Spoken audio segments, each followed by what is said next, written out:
National Guard. Mayor Bowser is here as well.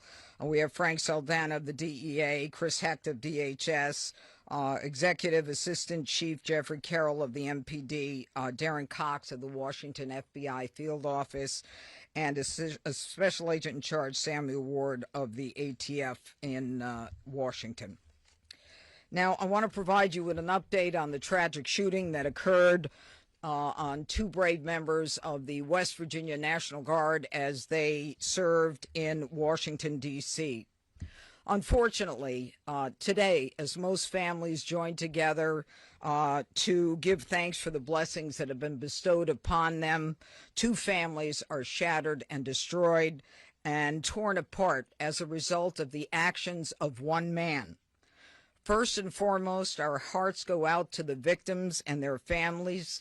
These are dedicated service members who were performing their duties in service to our nation, and they are currently in critical condition. They have undergone surgery. We pray for their well-being as they continue to be cared for in the best possible way. We have been in constant contact with their families and have provided them with every resource needed during this difficult time. The two National Guardsmen that we're talking about are Sarah Beckstrom, who's 20 years old, and Andrew Wolf, who is 24 years old. They were uniformed members of the West Virginia National Guard, and they were in D.C. to keep D.C. safe, pursuant to President Trump's executive order to make D.C. safe and beautiful. They answered the call, they took the charge, they volunteered, they put their lives on the line for people they don't even know. And that, unfortunately, is becoming a reality more and more for the members of law enforcement. Yesterday on Thanksgiving Eve at approximately 2:15, near 17th and I Streets in the northwest section of the district, near the Farragut West Metro Station, two uniformed guardsmen were ambushed in a brazen and targeted attack. A lone gunman opened fire without provocation, ambush style, armed with a .357 Smith & Wesson revolver. One guardsman is struck, goes down, and then the shooter leans over and strikes the guardsman again. Another guardsman is struck several times. Fellow guardsmen who were there responded immediately, engaging the suspect, neutralizing the threat, and subduing him at the scene. He was transported to a local hospital where he remains, as we speak, under heavy guard. Thanks to the swift and coordinated response of the National Guard and the Metropolitan Police Department, no additional victims were harmed, and the scene was secured within minutes. The suspect, he has been identified as Ramanullah Lakhanwal, a 29-year-old Afghan who entered the United States under Biden's Operation Allies Welcome, a program following the disastrous withdrawal from Afghanistan. He resided in Bellingham, Washington, with his wife and, we believe, 5 children. And we're working very closely with our federal partners, especially DHS and the FBI, to review his immigration history and the vetting process itself. What we know about him is that he drove his vehicle across country from the state of Washington with the intended target of coming to our nation's capital.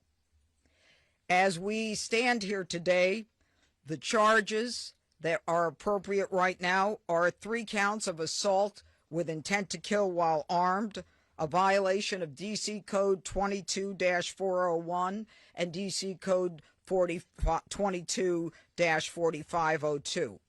He will also be charged with possession of a firearm during a crime of violence. He faces 15 years under the assault with the intent to kill. We intend to continue monitoring what the charges will be, depending upon the well-being of the guardsmen. We are praying that they survive and that the highest charge will not have to be murder in the first degree. But make no mistake, if they do not, that will certainly be the charge: murder in the first degree. The Department of Justice, under Attorney General Pam Bondi, is committed to a thorough and an impartial investigation where we will hold this perpetrator accountable under the full weight of the law. Now, Sarah and Andrew volunteered. They came here to protect the people of the district, pursuant to a crime emergency that President Trump rightly declared in this city and in other cities across the country. Our nation's capital should not and must not be a place where evil comes to commit violence, whatever their cause or motive may be. We should not have to live in fear in the nation's capital, especially by one who came here from a foreign country. And through a process that was so absurd that he came through and released into this country, as many were, knowing virtually nothing about his vetting. This is what happens in this country when people are allowed in who are not properly vetted. These guardsmen and all who are here to protect the district are the line that separates a civilized society from a barbaric one. They are the ones who stand for law and order. This was not just an attack. It was a direct challenge to law and order in our nation's capital. And the individual will be made fully accountable. And though it seems that we have been here before under President Trump, make no mistake, and the Attorney General, we will not allow this to be normalized. It will be confronted, condemned, and prosecuted to the full extent of the law. Now, my message to the individual who committed these acts is: you picked the wrong target, the wrong city, and the wrong country, and you will be sorry for the violence and the evil that you perpetrated in our nation's capital. And now I call upon the Director of the FBI, Kash Patel. Thanks, Judge. I'll begin my remarks and my remarks the same way, with prayer for our fallen soldiers, prayer for our law enforcement community, prayer for our National Guardsmen and women, prayer for our brave prosecutors at the Department of Justice and the offices of the D.C. United States Attorney. We must come together as a nation, especially on this Thanksgiving Day, and remember the sacrifices that so many are making around the world and around this country to secure our freedoms under President Trump's brilliant leadership and administration. I'll provide an update on the case as follows. It is an ongoing investigation of terrorism. Make no mistake about it. The FBI is leading out on these federal assault on a federal law enforcement officer investigation on many fronts. We immediately, with our law enforcement partners in the Metropolitan Police Department and the interagency, secured the scene, seized the weapon, sent in our evidence response team immediately to collect evidence, and started doing block-by-block canvasses. We are looking for and interviewing witnesses. The firearm and other materials have been sent to our Quantico laboratory already yesterday for immediate analysis. That work is ongoing. Partnering with the D.C. United States Attorney's Office, we have also executed multiple search warrants around the country, to include the subject's last known residence, which is in the state of Washington.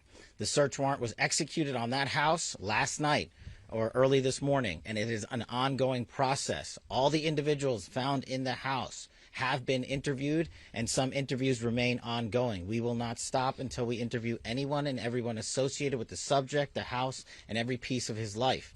There's also subject interviews relations conducted in San Diego pursuant to our ongoing investigation. So, as the judge noted, this is a coast-to-coast investigation being led right here in Washington, D.C., and this subject definitely did pick the wrong country. And we will rise together as a nation to show the world what we do here. And we are thankful that we have the Attorney General's brave leadership and President Trump's brave leadership and priorities to safeguard our communities. I also spoke to Director of the CIA, John Ratcliffe, last night, and Secretary of War, Pete Hegseth. There is confirmation now that the subject had a relationship in Afghanistan with partner forces. We are fully investigating that aspect of his background as well, to include any known associates that are either overseas or here in the United States of America. That is what a broad-based international terrorism investigation looks like. We will provide continuous details to the American public while at the same time not jeopardizing the ongoing prosecution to ultimately hold this perpetrator accountable in our courts of law. We will provide as much transparency as possible, but as you can see, the breadth and scope of this investigation will continue. We will continue to hit the streets and hit every town and every house and talk to every witness. The men and women of the FBI and the Metropolitan Police Department and the interagency, to include the Department of Homeland Security, DEA, and ATF, are working tirelessly on this Thanksgiving Day.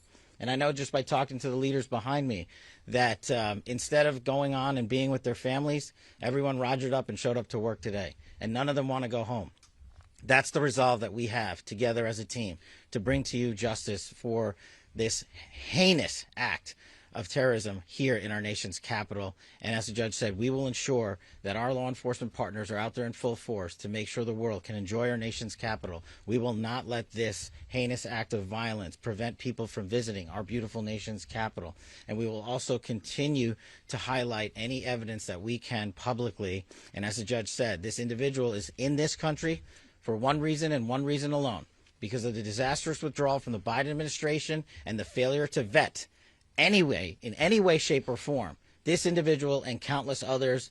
And this administration has taken the rightful step to stop any further allowance of people with this similar background into the country, and we're thankful for that. And as I said, this investigation remains ongoing, and I think I'll turn it over to General Blanchard of the National Guard now. Thank you. Thank you, Director.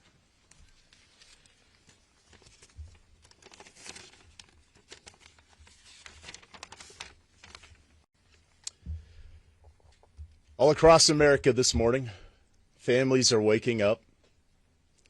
They'll spend the day with their children, their brothers, sisters, husbands, wives, friends from across the community. There will be the smell of turkey, all the fixings. They'll watch parades, football games. They'll pray together. They'll talk about what they're grateful for. This morning, there are two families that will not have that opportunity.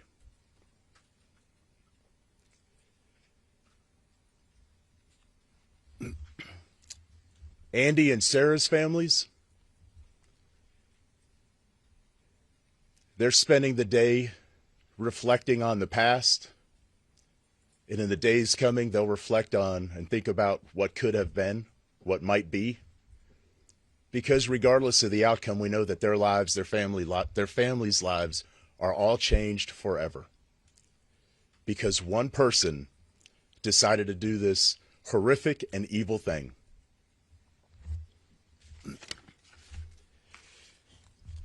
And all across America, we are also reminded that there are many law enforcement agents, first responders, soldiers, service members all around the world who at best will come home, eat some cold turkey, open up Tupperware, eat what's left over, because they spent the day defending the American ideals, getting out there and getting after it on every American citizen's behalf. I will say that the District of Columbia National Guard, this task force, is more committed this morning to the President's directive to make D.C. safe and beautiful. Our resolve will be tested. It is being tested, but make no mistake, each and every one of these soldiers and airmen will meet and exceed the expectation that we have for them. They are, in fact, America's best. I'm proud of each and every one of them. I pray for each and every one of them today, and in particular for these two young service members who are willing to go above and beyond and pay whatever price our nation asks of them. I ask every American today to keep them in their thoughts and prayers as you go about your day. Thank you. Thank you, General. Mayor. Where's Mayor Bowser? Yeah. Thank you, Judge. I'm Muriel Bowser. I'm the mayor of Washington, D.C., and I want to associate myself with the remarks of our Adjutant General from the D.C. National Guard. I want to be very clear what the judge and everyone has reported here. Somebody drove across the country, came to Washington, D.C. to attack America. And that person will be prosecuted to the fullest extent of the law. These young people should be at home in West Virginia with their families. ATF, anybody? DHS? Anyone? Okay. I also want to say that both Sarah and Andrew, I believe, were sworn in less than 24 hours before they were shot on the street in Washington. Any questions? Could you drill down on a possible motive? Have you got any information and intelligence on a possible motive? You know, as the directors indicated, this is a fluid investigation. People are working around the clock. It's too soon to say what the motive is, but there are definitely areas that we're looking into, but not ready to say. Can you characterize a little bit about how the assailant was taken down after he opened fire? Yeah, he got shot But by another guard? by another guardsman, yeah. And you mentioned earlier that he had the shooter had initially shot one of the guardsmen, then leaned over as they were Shot him again. Yep. How many shots are we? Well, the specific number. Look, he had a .357 Smith & Wesson revolver. Okay, so I believe that's a 6-shooter. Yeah. So you know, that kind of tells us how many shots he had. Yes. Judge, you had mentioned we've been here before because we have. It was May when we were last Yeah. here. I want to ask if you could please comment to, obviously, we understand that you're saying this is under the Biden administration, and the words are that it was a failed withdrawal, and what happened there. There are people who are also upset with the president believing that the National Guard members should not even have been there if it were not for the executive order. I don't even want to talk about whether they should have been there. We ought to kiss the ground and thank God that the president said it's time to bring in more law enforcement to make sure that a city that had the 4th highest homicide rate in the country was that violence was quelled. I'm not even going to go there. A question for Director Patel. Was the suspect granted asylum, and if so, when did that happen, under which administration, and did authorities miss any signs, either in the asylum process or even back when he reportedly worked for the CIA? If you could talk about that. Well, you miss all the signs when you do absolutely zero vetting. And that's exactly what happened in this case. When you, in the prior administration, made the decision to allow thousands of people into this country without doing a single piece of background checking or vetting, that's how you miss every single sign. And Secretary Kristi Noem has put out details specifically related to your other questions, so I'll let that speak for themselves. Specificity of when he was granted, if or when he was granted asylum, if you could just clarify that timeline and. Yes, I believe Kristi Noem put that out, and that's a DHS matter, and I'll refer to them. Could you elaborate on the investigative steps that were taken Sure. in San Diego? You mentioned Bellingham, Washington. Sure. But could you explain the San Diego connection? So what happened was, thanks to the quick investigation by the interagency and the FBI, we were able to track down his last known residence, working with the United States Attorney's offices here and at the Department of Justice and prosecutors across the country. We were able to serve search warrants literally overnight and through the night. All night. And we were able to hit the house in Washington State. During that process, we seized numerous electronic devices to include cell phones, laptops, iPads, and other material that is being analyzed as we speak.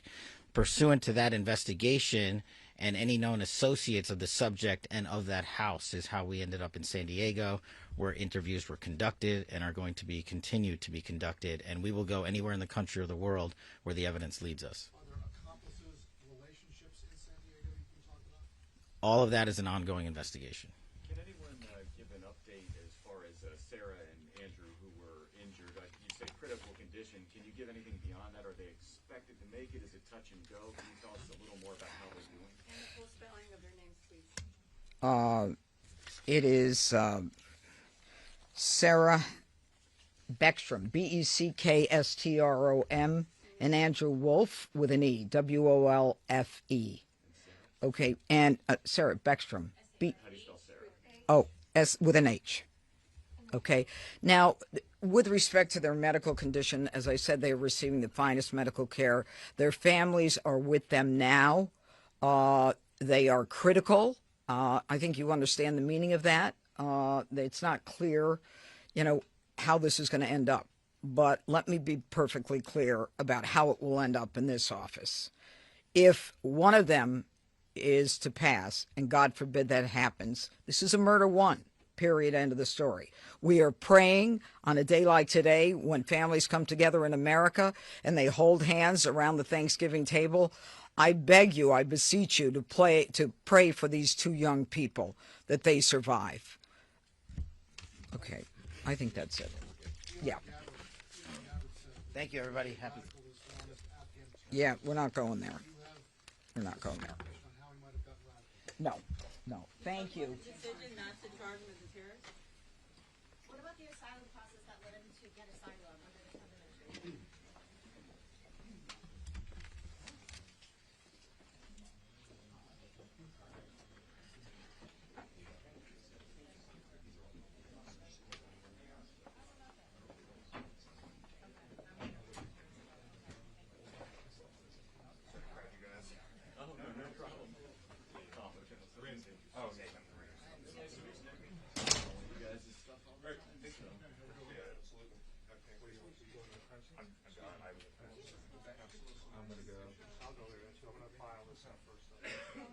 I'll see you over there. Yeah, I'll see you there. Take it easy. Have a good holiday. Just making fun of the